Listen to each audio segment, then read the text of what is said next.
ሰላም ናይ ባህግና ሾው ተኸታተልቲ ከመይ ውዒልኩም ከመይ ከ ናብዛ ሰዓት እዚኣ በፂሕኩም ሰላም ክትህሉ ናይ ወትሮ ግዜ ፀሎተይን ተስፋይን እዩ እና እንኳዕ ሰላም መፃኹም ናብዚ ገዛ እንዳበልኩ ሓድሽ እዩ ደሞ እዚ ገዛ ምትባዕኹም ኣይፈለየኒ ሰብስክራይብ ላይክ ሸር ብምግባር ዘለዎ ሃናፂ ርእቶኹም ደሞ ኣብ ኮመንት ኣቕምጡለይ እና ሎማዓንቲ ሒዘልኩም ዝመፃኹ ኣጋጣሚ ፆም ኣመልኪቱ ፆም ማለት እንታይ ማለት እዩ ንምንታይ ከ ንፆም ዝብል እዩና ፅኒኢልኩም ንኽተዳምፁኒ ብትሕትና ይዕድም። በስመ አብ ወወልድ ወመንፈስ ቅዱስ አሐዱ አምላክ በስመ አብ ወወልድ ወመንፈስ ቅዱስ አሐዱ አምላክ። እንኳዕ ኣብፅሕና ኣብፅሐኩም ንፀወ ነቢያት ብሰላም ኣጅሚሩ ፆምና ብሰላም የፈፅመና። ፆም ማለት ምፍላይ ምግዳፍ ማለት ኮይኑ ዓይነት ምግቢ እንቕይረሉ እንተይኮነስ ውሽጥና እንቕይረሉ ፍሉይ ግዜ እዩ።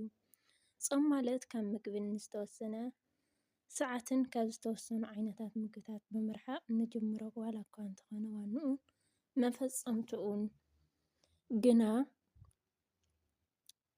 ካብ ስጋዊ ምግባራት ሓሳባትን ብምርሓቕ ግዜና ንኣምላኽና ብምሃብ መንፈሳውን ስነልቦናውን ልዕልና ንኽረኸበሉ ግዜ እዩ። ፆመ ነቢያት ማለት ኣብ ብሉይ ኪዳን ዝነበሩ ነቢያት ጎይታ ንኽወርድ ንኽውለድን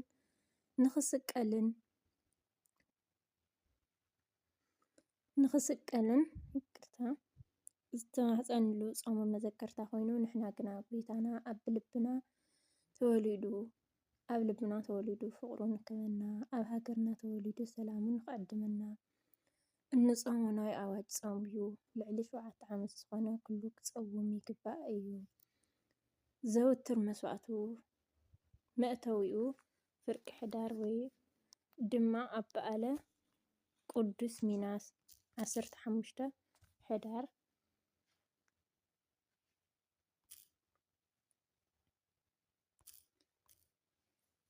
29 ታሕሳስ በዓለ ልደት ወይ ልደተ ክርስቶስ ኢልና ንፅውዖ ይውዳእ ማለት እዩ። ኣቐፂለ ግን በኣምሓርኛ እየ ከቕፅለልኩም ይቅርታ ኣምሓርኛ እኳ ብዙሕ ኣይክእለን ዋላ ስብርብር እናበልኩ ዘሎ እዩ። ፆመ ነቢያት መቼ ይገባል ምስ እንፆማለን ይላል። ፆመ ነቢያት ፆመ ድህነት፣ ፆመ ማርያም፣ ፆመ ኣዳም፣ ፆመ ፍልስጤም፣ ፆመ ስብከት ይለያያሉ።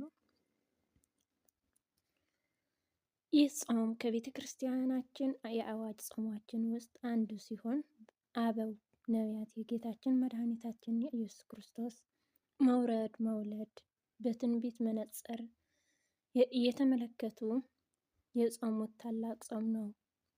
ዛሬም እኛ ክርስቲያኖች የአባታችን ፈለጋ ተከትለን በጾምና በጸሎት ወቅትን በማሳለፍ ኢየሱስ ክርስቶስ ራሱን ዝቅ አድርጎ ወደ ዓለም መምጣቱና የዓለም ቤዛ መሆኑን የምናስበት ነው። ስለዚህ የጾመ ነቢያት ቅበላ እስከ ህዳር 14 ቀን ድረስ ነው። ብዙ ሰዎች የቅበላን ስርዓት የሚከናወኑበት መንገድ ፍጹም ስህተት ነውና ለመሆኑን ቅበላ ምንድን ነው? የቅበላ ስርዓት ውስጥ እንዴት ነው የሚለው በአጭሩ እንመለከታለን። ቅበላ ማለት በእንግድነት ለሚመጣው እንግዳ ለእንግዳውን የሚሰጠውን ያህል ክብር ለመስጠት አዘጋጅቶና ተዘጋጅቶ መቀበል ነው። ቅበላ መንፈሳዊ ከሆነ መንፈሳዊያን ህይወት ጸንቶ መዘጋጀት ነው። መውጪ ጾም ከሆነ ለዚህ እንግዳ ንስሐ መግባት በጾም በመስገድ በጾም ወቅት ለሚፈጸሙ ስርዓቶችን ራስ አዘጋጅቶ መቀበል ነውና በዚህም ምክንያት ቅበላን በመባል በመጠጥ ሳይሆን ጾሙን ራሱን ጽመው ቅበላ ያደርጉበታል አበው። ምክንያቱም በጉጉት የሚጠብቀው በአመቱ የሚናፍቁት የጾም እንግዳ ሊቀበል ነውና እንግዳ ሲመጣ አንድ እንግዳ ክብር መዘጋጀት ይገባል። እኛ ልጆቻቸው ዛሬ እንደምታዩን እንደነርሱ ባልሆንን እንኳን እነርሱ የስርዓቱን ስራ ሰርተን ልንመልሳቸው ይገባል። ይገባል እንጂ መጠጥ ቤቱን፣ ጭፈራ ቤቱን፣ የዝሙት መንደሩን አናጨናንቅም፣ አይገባም። መጽሐፍ ከእንደዚህ ካለ ግብር መንደር ራቆት ተለይቶ ነው የሚለው። ቅበላ ምግብን በመቀበል አልነበረም አይደለምም። በጾም አንድ አበው ነው መንፈሳዊ ዝግጅት በማድረግ ነገር ግን ለክርስቲያኖች የሚገባ በመብላት በመጠጥ በዝሙት ጭፈራ ዳንኪራ ጾም መቀበል ነው፣ ነውር ነው፣ ኃጢአት ነው።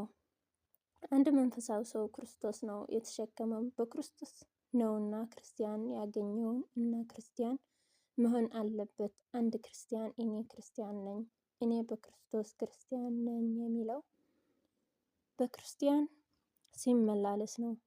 ክርስቲያን ደግሞ በፍቅር ሕግ ተገዝቶ በስርዓት መኖር ነው። ሁሉ ተፈቅዶልናል፣ ነገር ግን ሁሉ አይጠቅመንም እንደተባለ አብዝቶ መብላትና መጠጣት በማንኛው ቀን ቢሆን ለክርስቲያን በዚህ ግብር መታደም መታየትም ማሰብም አይገባም። በክርስቲያን ደግሞ የከበረ ሰውነት በዝሙት በስከራን በጭፈራ በእንደዚህ ያሉ ግብር መቆሸሽ አያህዝብም ስራ ነው። ለክርስቲያን ግን ተገቢ አይደለም። ክርስቲያኖች ቅበላቸው በደብርና በገዳም ሱባኤ በማሰብ ንስሐ በመግባት የበደል ነውና በመካስ የቀመውን በመመለስ በፊቱ ከሚባለው ከሚጠጡት ቀንሶ በመጠጥ ብቻ ሳይሆን በአይነትም ቀንሶ ለሚጩ ጾም ይዘጋጃል። ትክክለኛው የቅበላ ስርዓት ይህን ነውና ይህንን እንድናድርግ ይርዳን። ይህ ጾም ጾመ ነቢያት፣ ጾመ ድህነት፣ ጾመ ማርያም፣ ጾመ አዳም፣ ጾመ ፊልጶስ፣ ጾመ ስብከት በመባል ይጠራል።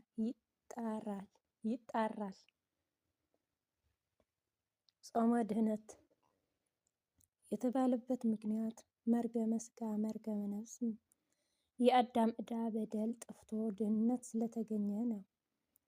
ጾመ ማርያም የተባለበት ምክንያት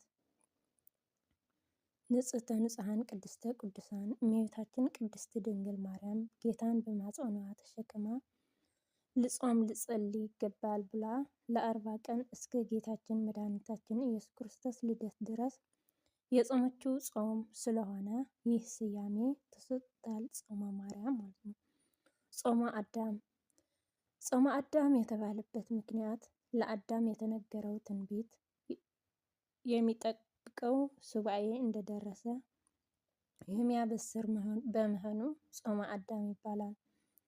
አዳም ቢበድል ንስሐ ገብቶ በማልቀሱ ከልጅ ልጅህ ተወልጄ አድንሃለሁ ብሎ የተናገረውን ተስፋ በመድረሱ ምስጢረ ስጋዊ ይሁን ሊሆን መቃብሩን የሚያስረዳ ጾም ነው።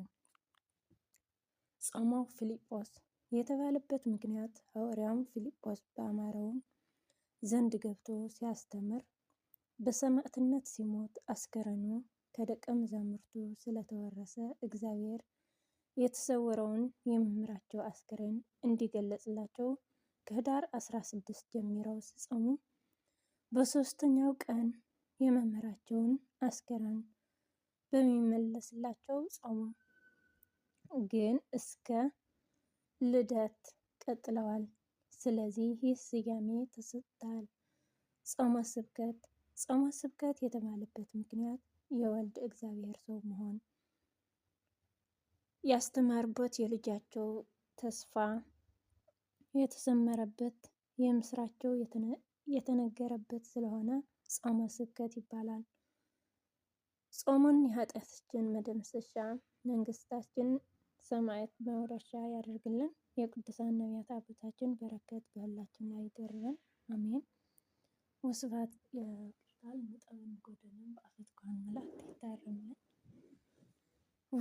ወስብሐት ለእግዚአብሔር ወለወላዲቱ ድንግል ወለመስቀሉ ክብር። ይቅርታ ደፊራ እየ ኣነ ከም ፀሓይ ግብጠናን ከምዚ ነገር ብነጥበን ጎደለን በአፈት ኳን መላእክት ይታረምልን።